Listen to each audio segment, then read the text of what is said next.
Hey guys, my cousin Debbie Knobloch tagged me in a video about if I had my own makeup company, what would it look like? Like what would my products be like? That kind of thing. Can't remember the exact name. That's why I'm just randomly saying that, but of course it'll be in the title of the video. But so I'm gonna go ahead and just to get into these questions. And the first one is, what would you name your brand? Well, since my channel name is Glamburger, I would want to keep a part of that, not the burger part. Because if you don't know, my last name is Gerstenberger, but it's B-E-R-G-E-R, but it's pronounced burger, not B-U-R-G-E-R though. But that is not my favorite part of my name.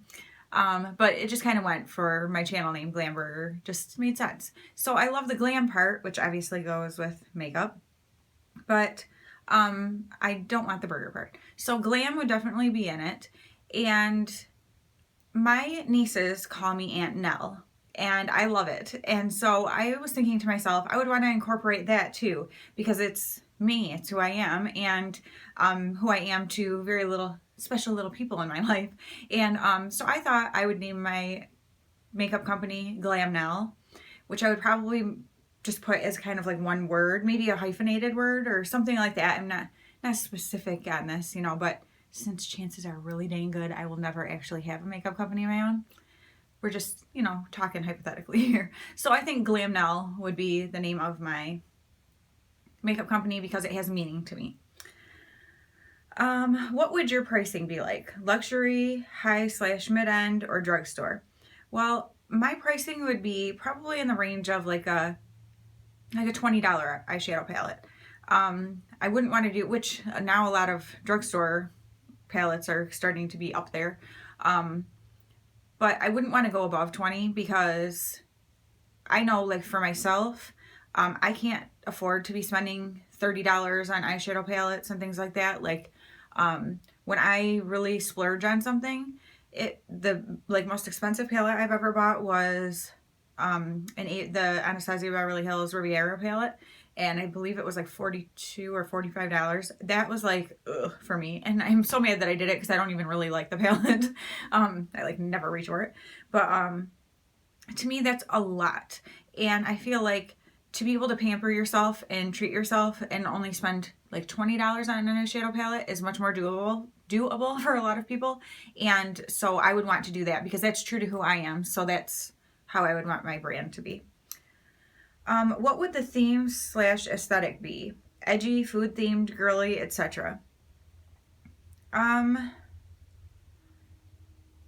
It would just be, I would want to do things that pertain to me. So I would want to make like palettes, things would have themes based on things in my life. So whatever that would be, things that I'm passionate about, or things like that, things that represent me. So my packaging could change in a way, like there would be like a distinct, logo type thing, I guess.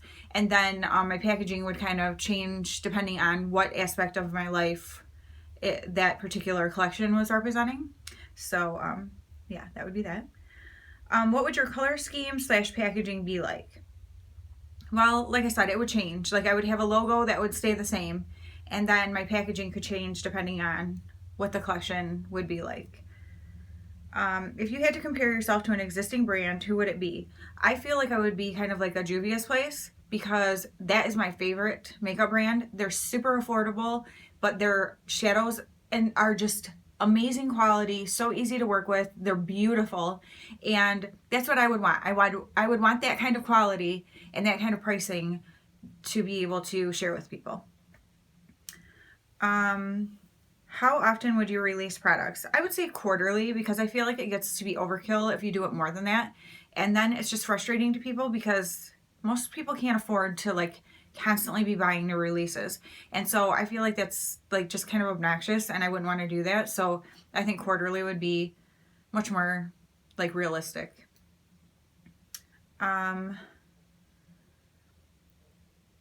So, and saying with the like aesthetic or my packaging, that kind of stuff, when I'm saying like things that pertain to me, I would say like, stuff that represents my faith or things that I enjoy doing, like say camping. I think it would be fun to have a glamping themed like palette and what would go with it and that kind of stuff. And I don't know, that's what I mean about like things that would represent me. I would have collections that would represent those areas of my life, things that are important to me. And, you know, maybe like a bookworm collection because I love to read, you know, things like that, that would have like a whole little collection that went and would have cool artwork on the packaging.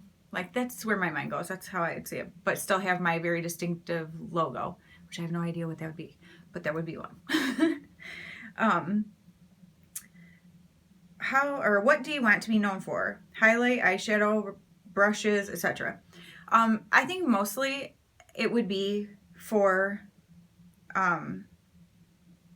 collections that I would do. Here's what I picture as a collection, which I think, so like the next one is what would your #1 eyeshadow palette launch look like? Colors / textures, that kind of stuff. Okay, so I would see myself doing collections by, say like the bookworm collection. I can see like a neutrals palette, you know, stuff that reminds me of like, you know, a library, like, you know, old leather book covers, you know, the cream color of like pages of an old book, things like that, but also have like a gold in there and have like a mixture of different textures. So I wouldn't do more than like one glitter in a palette because I don't wear a ton of glitter, but definitely shimmers and mattes. And then each collection would also have, so it would have really cool artwork for the palette. And then the collection would also include, like you could buy them separately or bundled together, a lip gloss, because I wear lip gloss. So I don't know if I would do liquid lip because it's something I'm not super comfortable with, but maybe I would, like a liquid lip and a lip gloss.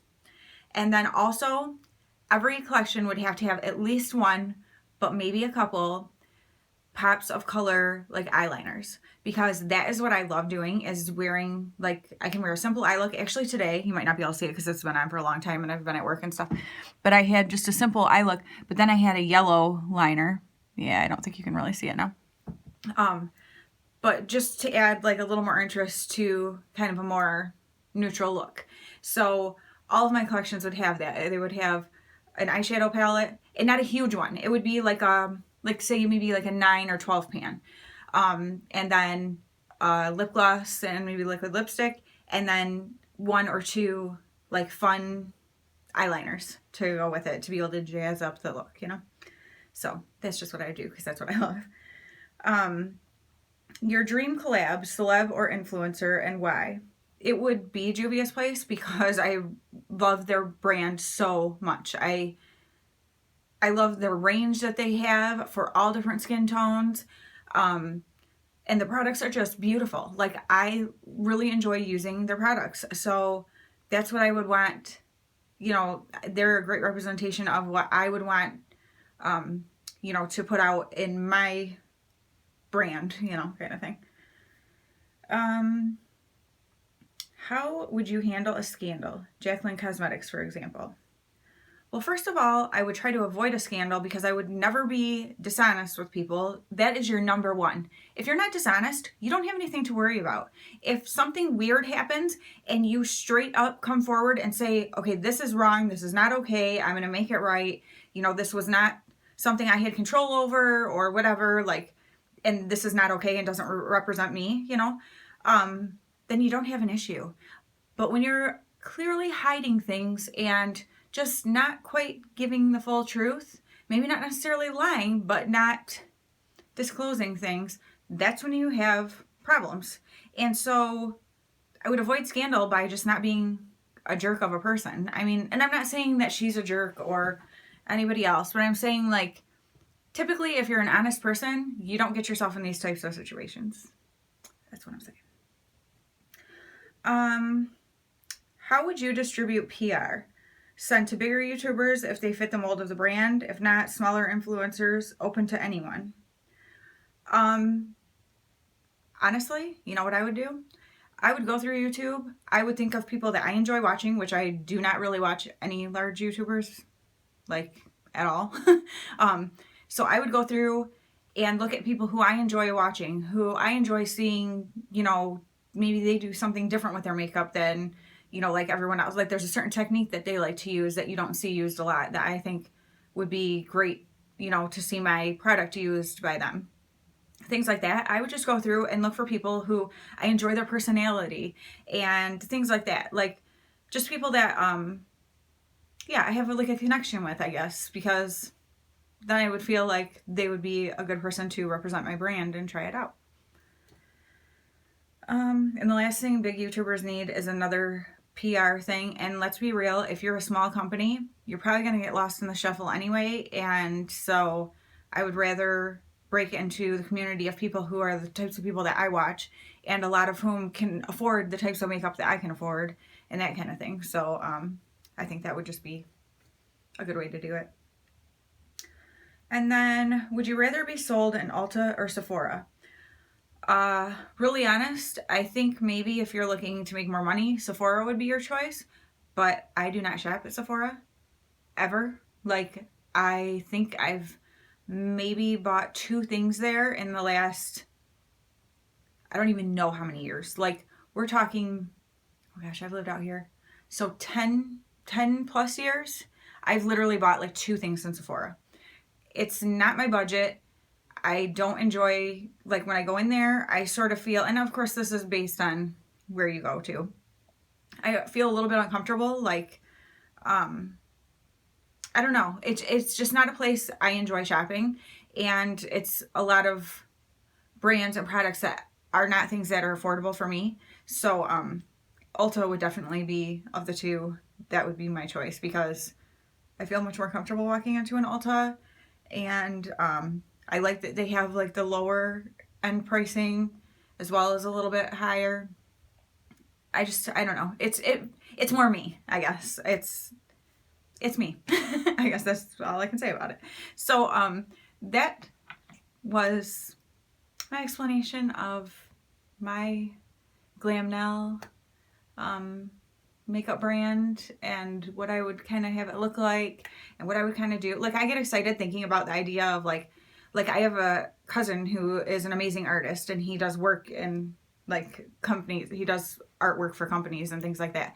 And I'm like, oh, I could have him do the artwork for like my different collections. Like, how fun would that be to incorporate a family member? Like, because family is so important to me. My faith and my family are my absolute, you know, top things in my life. And so to be able to incorporate like a family member doing my artwork for me and incorporate things I love and make them fun, like a glamping collection, because I can sort of picture in my mind what that would look like. Just saying. You know, I'm picturing like the, you know, the old like teal and white, you know, travel trailers and a pink flamingo. So like these colors would be incorporated in the palette because they're like glamping, you know. Oh my gosh, it would just be so much fun. I can totally picture doing these things, and then having the, you know, maybe the teal eyeliner and a bright pink eyeliner with that collection.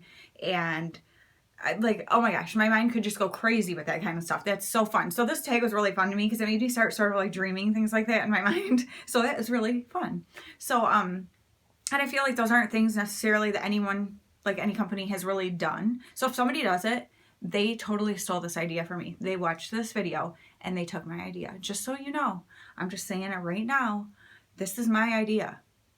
I'm just kidding. I'm sort of. But anyway, so I hope you guys enjoyed hearing what my makeup company would be like and what kind of products I would have and all that good stuff. And as far as tagging people, I'm just going to leave this open. If you are a creator and you have a channel and you want to do this tag, go for it. And I want to hear about it because I think it's so cool to hear different people's ideas of what kinds of things they would create, what their makeup love kind of thing is. So what would be the ideal thing for them if they were to like have a brand of their own. So thank you guys so much for watching. I hope you enjoyed this. Debbie, thank you so much for taking me in this because this was super fun and I hope you enjoyed hearing my answers. So someday if Glamnell ever comes into existence, Debbie is definitely going to be on my PR list.